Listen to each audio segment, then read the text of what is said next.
Hi, everybody. Jennifer Schaus here, coming to you live today from Washington, D.C. And thanks for joining us in our sponsored content webinar with C3.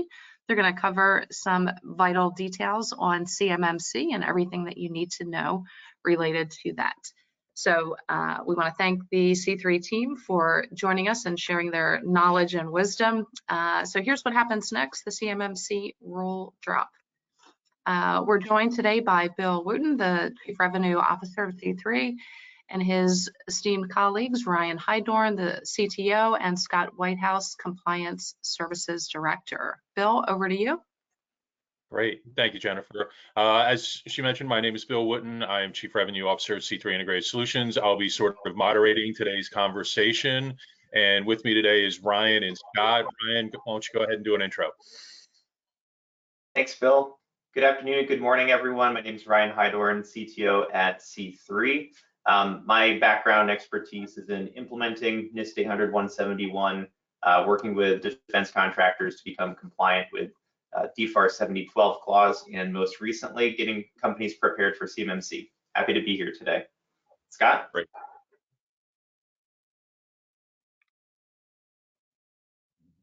I'm the guy who forgot to take himself off the mute. So about 15 years of experience in public and private industry. I lead our compliance and tech platform teams here at C3 and have an extensive background of 800-171, both as a divvy as well as from the implementer side. Great. Thanks, Scott. All right, let's move into the next slide. Today's agenda. We're going to talk a little bit about what we know from the CMMC rule. We're going to try to, as best as possible, forecast timelines, as well as kind of talk a little bit about planning. You know, what should contractors be doing now over the short term, as well as over the next year to maybe 18 months or so. So let's kind of get going. Let's get started. Jennifer, go ahead with the next slide. And so for those of you who've been following along, you may have noticed we don't have a rule yet. So it's a little bit hard for us to kind of talk about the rule itself since it hasn't dropped yet, but we still have a good set of information today to talk about kind of what we know, what we think we know, and kind of what to expect when the rule itself happens. Our approach is we're going to go through kind of a list of topics today, provide our perspective, and again, kind of talk about that degree of confidence we have as things are moving forward.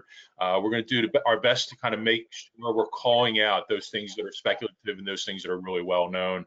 And you know, we're going to try and keep this a little bit informal today, a little bit conversational between Ryan and Scott and myself. And I think we should get started. So Jennifer, go ahead, back up to that title slide, and let's get started. Ryan, how did we get here? You know, can you talk a little bit about the rulemaking process up to this point, what's going on, and that sort? Yeah, absolutely. So with the caveat that I'm certainly no expert in federal rulemaking, I will say that I have learned more than I ever wanted to know about federal rulemaking processes this year. So I'm going to make an assumption here that for many of the folks on the webinar today, this is not the first time that you've heard about CMMC or cybersecurity requirements for companies in the defense industrial base.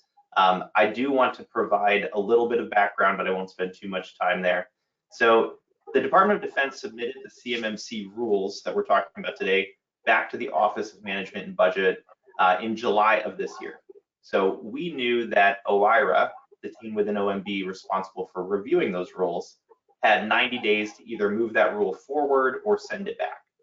One thing that I didn't know back in the summer was that apparently OIRA also had the option to add a 30-day extension to their rulemaking period, which they exercised.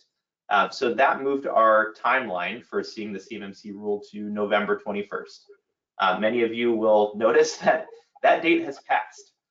So when we were planning this webinar, you know, Bill, I know you figured, hey, December 12th, we should definitely have the rule by then, right? Obviously, that's not been the case. Definitely, not a problem. Going to happen, rock solid. Yes, well, one thing I can say is that no one can say they didn't see this coming, right? In terms of CMMC, that's not going to be a valid excuse when we do see the rule that people didn't have an idea that it was coming down the pike. So we could definitely spend this whole hour unpacking the history of DoD rulemaking that got us to this point. I don't think anyone necessarily wants to do that, so I'll give you the highly abridged version and fast forward to where we are today. So hard to believe it's been a full 10 years since we got the initial introduction of the DFARS 252, 204, 7012 clause that many of us know and love, that required quote unquote adequate security to protect the DoD's controlled technical information. Over the intervening years, we got the NIST 800-171 publication that gave us a list of 109, then 110 security controls to implement.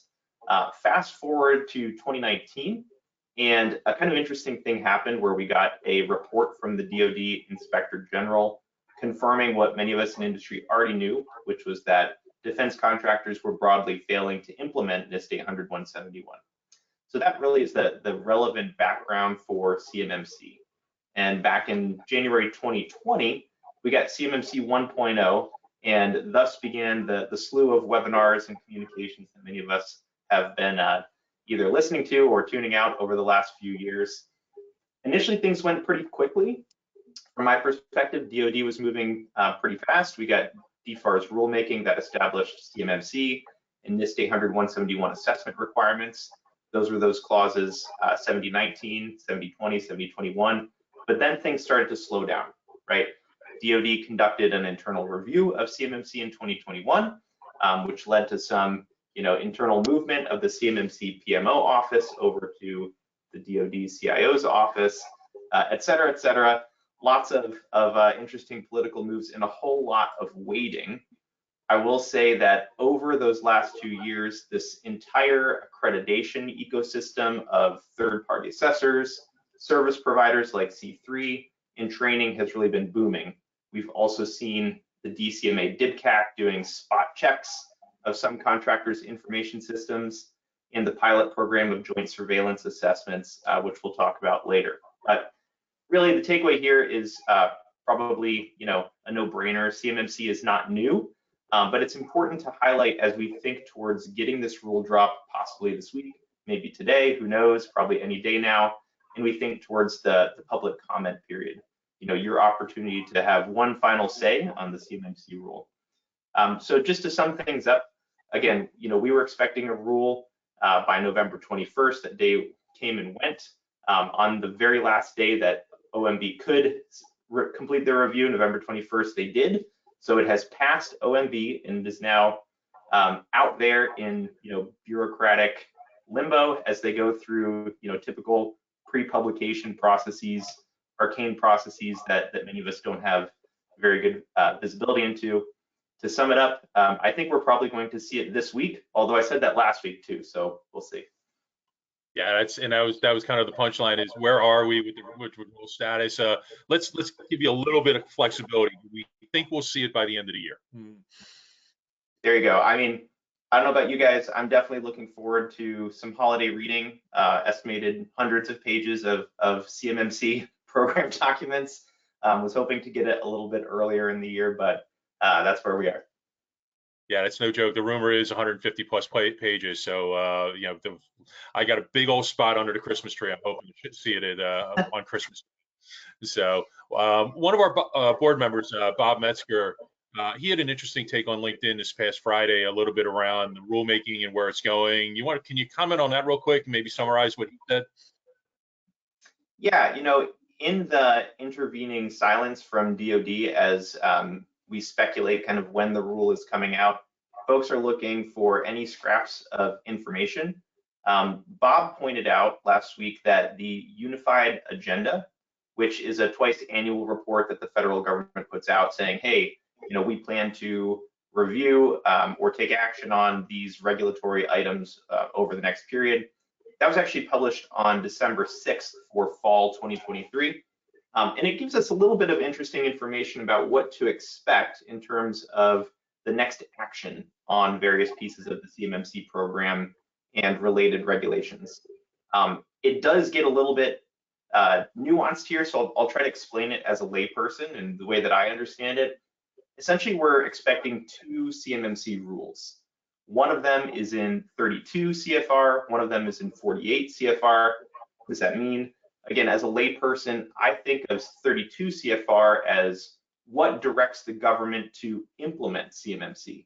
And this is the piece that I think most of us on this call are interested in and what we're waiting on. This is what's going to contain the CMMC program documents. And it will hopefully explain the mechanics of CMMC. So we'll be done with guessing about it. But we're also expecting another set of rulemaking in 48 CFR. This is what specifies the actual contract language and what directs contractors to do CMMC. So the rule in 32 CFR is what we're expecting any day now. And what Bob was pointing out was that the unified agenda for this piece now states that the DoD CIO's office and the CMMC Program Management Office plan to host a public meeting on that piece of the CMMC program, a proposed rule after it gets published in the Federal Register any day now. But what was kind of interesting is that the update to the DFAR 7021 clause, which some of us may recall, came as an interim final rule in 2020 that says, hey, do CMMC, and then got put on pause, is now slated for update in March 2024. So it looks like we're going to get the CMMC program documents very soon as a proposed rule, but we're going to have to wait till the spring to see the updated contract clause or contract clauses. My takeaway there, this is not really a further delay, right? I think most of what this audience cares about, that what I care about, is that we're going to see the CMMC program in terms of proposed rule format this month, with some related activities close behind on the spring 2024 regulatory agenda. Wow, that is a handful. It's a lot of great information there. Thanks, Ryan. Do we have any insight as to what's holding things up? Like, if we're kind of getting through these spots, how are we just creating more barriers before we get it out, or do we have any idea? Yeah, it's funny. Like I said, we've been looking for scraps of information over the last year in terms of what the holdup is. We expected the rule much earlier. What I can say at this point is that the rule is out of OMB. We know that definitively. And from what I've been told, there are no holdups other than your typical speed of government, bureaucratic pre-publication review processes. A spokesperson from Department of Defense most recently said we'd see the rule as early as the first week of December. So a lot of us were thinking we were going to see it last week. We didn't. Maybe it's this week. We'll see. There we go. Awesome. How much do you think the calendar is going to impact this? Just noting, right? It's December 12th. There's not a whole lot of folks that are working the last couple of weeks in the government. Any chance that just becomes a factor? It always could be, right? I mean, we've certainly seen, delays attributed to holidays and other, phases in the federal calendar. I know the DoD CIO's office and CMMC PMO is really eager to get this out. I know everyone's pushing as hard as they can to get it out this month. Yeah, use or lose leave is nothing to be messing with, though. So Scott, let's get you in this. At some point we're going to get a rule. Then what happens? So rule comes out, we all celebrate, we have a glass of champagne and congratulate and high five, and the rumors that came out in 2020 of any day now we'll have a rule actually take place.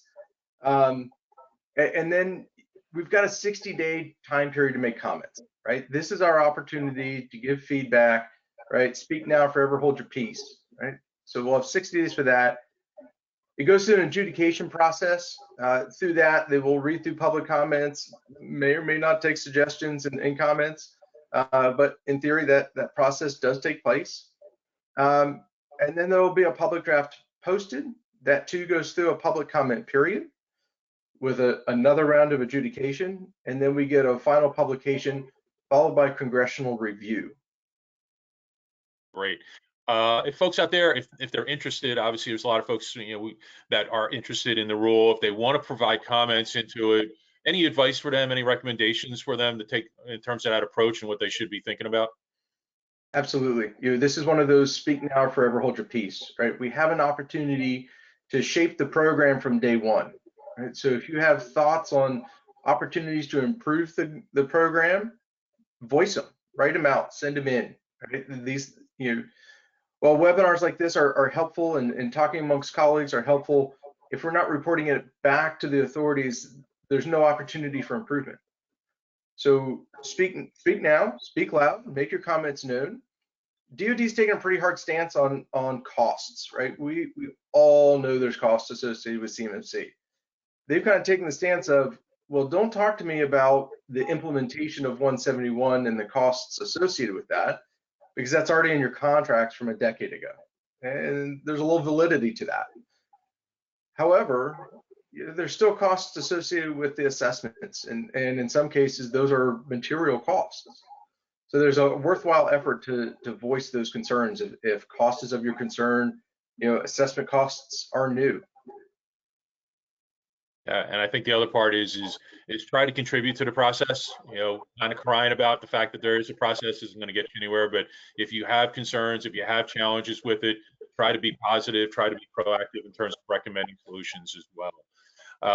The outline that you walk through, especially with the glacial pace of rulemaking, we can all look at the calendar. There's an election coming up next year. Is there any chance that might have an impact on this?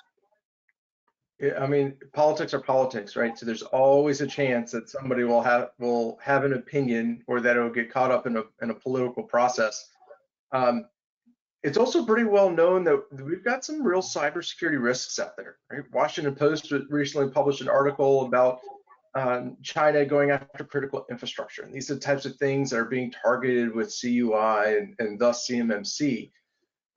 So I could see this being the kind of thing that gets support through Congress. It all depends on the publication timeline, though, right? November's not that far away, which feels odd given we're only 12 days into December. But if the rule gets published end of this month, right, goes through those adjudication periods and public comment periods, just doing back and napkin math, that doesn't put us too far out from an election. Understanding this will have costs on small businesses. If it goes for a vote, I don't see it going for a vote immediately preceding the election.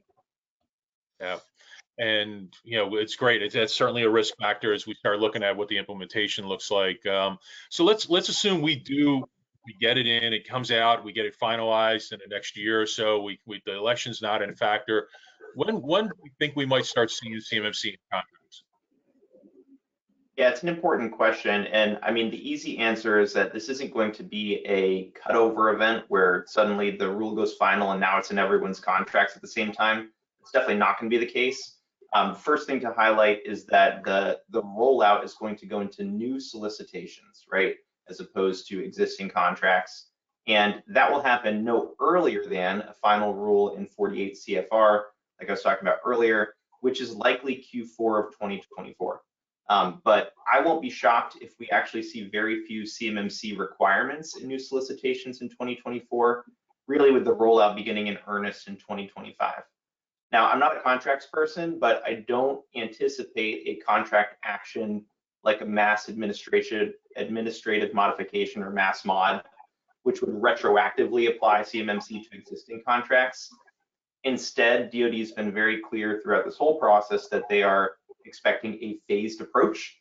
I've heard them say over the last couple of years, 5, 6, 7 years at various points during the last few years. We got an accidental sneak peek into the CMMC rule in early August, which we can talk about. In those documents that were posted, where we got a preview perhaps of the documents that will come out during the rulemaking process, they seem to indicate that DoD is really looking at a 7-year phase-in period. So, that puts us somewhere between 2024 and 2031. My personal opinion is that we're going to see heavy activity starting in 2025 and probably rolling through 2028. From a business perspective, I think CMMC certification is going to be a competitive differentiator for contractors, for sure starting in 2025, as soon as assessments become available. Now, one thing I like to point out is that once we get the contract language and the rulemaking in 48 CFR goes final, contracting officers will be able to include that language in contracts. And many of the people on this call have dealt with contracting officers, right? And I'm probably not the only one who has seen some pretty silly contract language out in the wild. So I'm not exactly sure which levers DoD is going to be able to pull to ensure that methodical and orderly rollout that they've been talking about. My opinion, this is just my opinion based on nothing else, is that we're going to see pressure from prime contractors, starting in 2024, 2025, querying their supply chain and really forcing subcontractors to be assessment ready in advance of when they will actually see a contractual requirement. I'm basing that opinion based on what we saw from the contracting base when the 70-19, 70-20 clauses came out and contractors were being asked by their primes to enter a score in SPRS. Did you enter a score? When will you enter a score? I think we're probably going to see something similar from prime contractors, making sure that their supply chain is ready for CMMC when it does roll out. We've been counseling our clients to be ready for assessment by the end of the year in 2024, kind of whether or not you actually schedule that assessment with a third-party assessor at this point. Obviously, the requirement to implement 800-171 is not new, but the kicker here is that if you've really been kicking the can and haven't done any of the technical or non-technical implementation, it could reasonably take you 12 to 18 months to become assessment ready. And kind of even if you already have a solid IT system in place, cybersecurity operations in place, it may still take you 9 to 12 months to get all of your documentation, your documented processes in your house in order from a non-technical perspective. So that hourglass really is ticking now, even if you don't anticipate sitting for an assessment for a year or more. Yeah, it's great points on there, Ryan, and especially with the prime contractors, we see that when we talk to prospective clients all the time, that the driver for them to start making changes is coming from their prime contractors and the requirements that they're flowing down already. And don't forget about clause 7024 also. That allows contracting officers to make risk-based decisions. Maybe somewhere down the line, a contractor that is validated gets a little bit of a preference over someone who has maybe a really bad SPRS score. So again, that's speculation, but it's another lever that may be used to kind of help tilt those scales a little bit. We know the DIBCAPs, so I'm sorry. We know the DIBCAC and Cyber AB are doing the joint surveillance voluntary assessments. They're ongoing now. Do we think that there are going to be any grandfathering of those once CMMC comes out? Are people going to get credit for all that work that they're doing? Yeah, so that's the intent, right? The whole intent was to get organizations to go through the JSVA, be assessed on CMMC, well, really 800-171, and start getting compliant. Now, it's interesting because the assessments are performed on 171 as opposed to CMMC, and while we all may say, well, isn't CMMC level 2 based on 171? Yes, it is, but there are also details and differences in the two. So it'd be kind of interesting to see how far they grandfather that in. It's also going to be interesting to compare that. If you think back, Ryan was mentioning the rule updates in 32 CFR. There are multiple comments to that in the 2.1 docs that dropped in July, especially for code 170.16. So it'll be interesting to see what they put in there, right? If this is reinforcing existing expectations, and then so be it. If there's material changes in there, especially to perhaps external service providers, that might reshape things. So DoD left themselves some wiggle room in that, in being able to ask for delta assessments should there be material changes, but hopefully they're accepted as is, because kudos to the orgs who have stepped up to be early adopters in going through that JSVA program. Yeah, absolutely, definitely. So as you mentioned a little earlier, there's other rules out there that are related to this in DFARS. We've got 7012, which in a lot of ways is the foundation of some of the things we're doing, 7019, 7020, 7024. Any prognosis or forecast on what you think is going to happen to those? Will there be any impact, any change to those rules?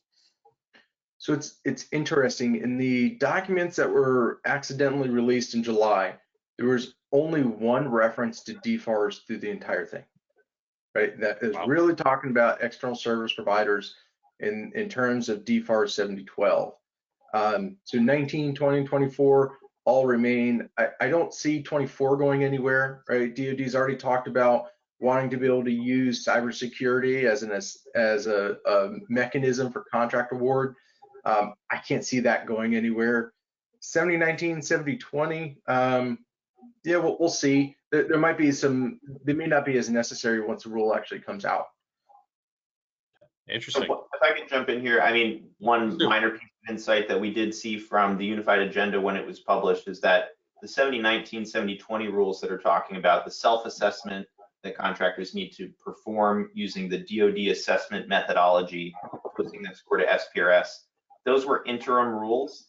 And we see now that the schedule for getting those finalized is February of 2024.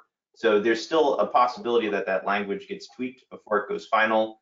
I know one of the things that people will be waiting to see is what kind of treatment will DoD make for the various revisions of NIST 800-171. You know, for most of our time thinking about CMMC, we've been focused on revision 2 of NIST 800-171, but now we've gotten a draft revision 3, which has, you know, substantial changes to it. So a lot of folks are thinking like, you know, how do I not get behind the 8 ball in terms of which requirements are going to be specified? Yeah, absolutely. You know what? Let's hold on to that. Let's get to that in a moment. But it sounds like SPRS scores are, Scott, are they here to stay?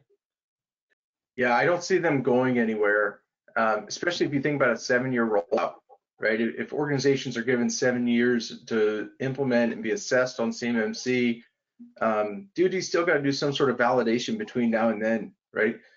7 years puts us at roughly 2031 before everybody has to be CMMC level 2 or potentially level 3 certified. So I don't see SPRS going away. And for your primes and subs, that also gives you a validation tool or a risk management tool to discuss your security posture, right? Hey, this is where our score is. This is where we are. This is our POAM. Those types of things while waiting to go through an assessment. Yeah, good stuff, definitely. So let's pop back over to NIST 171. You know, Rev 2 is the heart of CMMC. Rev 3 is kind of hanging out there. Do we think Rev 2 or at least 800-171 is still going to be the guiding document of CMMC, and, you know, kind of talk about that a little bit? Yeah, 800-171 will maintain as the guidance. It's been hard coded in there. Interestingly enough, they specified revision 2 of 800-171. So for those playing along at home, what's that? In those pre-release documents? Correct. The pre-release documents specified 800-171 Rev 2 throughout the documents. It's listed multiple times, which is kind of fun because if you think, Rev 3's got some very material changes, and while it's still in a public draft format, albeit final public draft, it is discernibly different than Rev 2. So it'll be interesting to see the bifurcation there. Organizations that may have one contract that specifies through DFAR 7012, 800-171 Rev 3, and concurrently have a CMMC level 2 certification tagged to a separate contract. Yeah, so where are we with Rev 3? What's the latest going on there? So we had an initial public draft that came out that went through a public comment period. Comments were adjudicated, and we're currently in the final round of public comment for the final public draft of 800-171 Rev 3. The Rev 3 assessment guide has also been released. That's in its initial public draft and open for public comment. Both of those run through mid-January. So if you are storing, processing, or transmitting CUI, definitely read through it. Regardless of the timeline of CMMC, 800-171 Rev 3 will be out sooner than CMMC. We're tentatively expecting a finalization of Rev 3 in June of 24. So once again, that's only about 6 months out. All right. Wow, a lot going on there. I'm sorry, I got a little distracted there on the chat. Jennifer, I have a quick question for you. Are we at a 30-minute or a longer period for the webinar? We can go extra if you need to go longer. We've got just one question that came in, so I guess if any attendees have questions, you can type them into the question box anonymously and we'll read them off. So I want to shift gears a little bit. I want to make sure we cover kind of, advice for contractors that are out there, folks that are in the audience, kind of listening in on this. Want to kind of, and I'm going to just jump a little bit into, what should contractors do now, Ryan? If you're a contractor sitting on, listening about all this, following things along, where should you go? What should you be doing right now in terms of the CMMC rule? I won't take the stock answer and say you should have had most of this done already, which is what the DoD keeps saying. I'll say when the rule is published, make sure you read it and have a good understanding of what it's saying. It's probably worthwhile to work with a qualified professional to understand what it says and communicate that impact to executives. My personal experience, over and over, your compliance effort's going to suffer without executive buy-in, so super important. Beyond that, work with your executive team to identify your organization's target date for CMMC readiness, and just recognize that that timeline is likely going to take at least 6 months based on wherever you're at today, and usually more than 12 months if you've kind of deferred some of this investment. Yeah, absolutely. 6 months is an incredibly aggressive timeline. You mentioned the fact that just getting documentation put together and putting things in place is that goes quick, and we see folks usually take 12+ months in that space. Let's just stretch that timeline out a little bit further. Immediately, as opposed to maybe say 2 or 3 months out. What should contractors be looking at? What should they be preparing for? Yeah, so over the next, let's call it 60 days, read the rule, right? I can't stress that enough. It's super important to know what's out there. If you're reading through it, if it feels like a foreign language, reach out to a service provider to help you understand it and apply it to your organization. Because there are going to be specifics on how your organization operates that will differ from others, and it's important to understand how those impact you. Communicate that to your executives, right? We hear all the time about assessments and security being an IT thing. That's not the case with CMMC. This will touch business operations. This will touch business processes. So you have to make sure that you got executive buy-in, right? So communicate the impact and how it's going to operate within your environment to make sure that you've got buy-in across the board. And then review your current state, right? If you think that you're good to go, you got a 110 and that's all on internal work, have a gap assessment performed by an external service provider. Look for somebody that's in the ecosystem so they're familiar with CMMC. But I always cite, there's a DIDCAC released a report about a year ago which cited the most commonly failed assessments and cited that from a self-assessment score that's averaged to 53 to a DIDCAC high assessed score, the average swing was 100 points, so a -53. So there are details in there that may feel like minutia at times, but will impact your ability to pass an assessment. Find that out in advance. You don't want to go through the whole process of getting through an assessment and then finding that you don't pass. Those gap assessments can really help a lot. So if you think you're good to go, get that gap assessment done. If not, start putting together a POAM and dust off your policy documentation if you currently have some, and start getting ready. Yeah, great info, Scott, especially on the business process component. If you are out there and you're thinking about an enclave strategy, you absolutely will have significant business impacts in terms of the way and who can access certain information in your workflows. And to your point on the assessments, we see clients all the time that come in and think they're in a good spot, and then we start asking questions, some basic qualifying questions, and we realize, they quickly realized that, they were kind of grading on a curve with that self-assessment, and there's a little bit more work to be done there as we go through. So fantastic information. Guys, I think we're about in a point that we want to wrap up, but before we get there, Ryan, I want to ask you real quick, we talked about short-term things. Let's talk a little bit about long-term. What are folks should be thinking about over the next 12-ish, maybe even 18 months as we go forward? Yeah, I'd say if you have a good understanding of your current state, if you have a gap assessment or an up-to-date view of the items you still need to check off the list, obviously working through those items is a priority, right? For those organizations that have kind of already made this investment and feel like they're pretty close to being assessment ready and want to sit for an assessment when it becomes available, I would say start to network with C3 PAOs, those third-party assessment organizations, to start talking about your timeline, try to understand costs, their expectations, and most importantly, their availability. I think that pricing and availability is definitely going to be impacted by market demand. When the rule goes final, there's probably going to be spikes of demand throughout the rollout process into contracts. So if you do want to be one of those first out of the gate certified organizations, talking to a third-party assessor organization sooner rather than later is probably a good idea. And then kind of piggybacking off what Scott said, when you are fully implemented or close there on both the technical and non-technical requirements, spend the time to conduct a mock assessment or a tabletop exercise internally or with a third party at least 3 months prior to your assessment date, so there are no surprises when you actually schedule that assessment. Unlike, the risk management framework or FSMA or other government assessment processes, as far as we know, there's no real acceptance of risk under CMMC, meaning you need to get all of the 110 requirements, 320 assessment objectives correct in order to get your certification. So it becomes really important that you know you're going to pass before you go into an assessment. Yeah, if I could piggyback on that a little bit, as you think about preparing and doing that tabletop or that gap assessment, that 90-day time period prior to your assessment is key, right? And depending on your confidence and where you are in your score, you may want to extend that longer. You want to make sure you have ample time to remediate any items found, right? Some remediation items might be quick and easy, others may not, right? And the last thing you want to do is walk into that assessment knowing that you have failed controls. Absolutely. Great advice, Scott.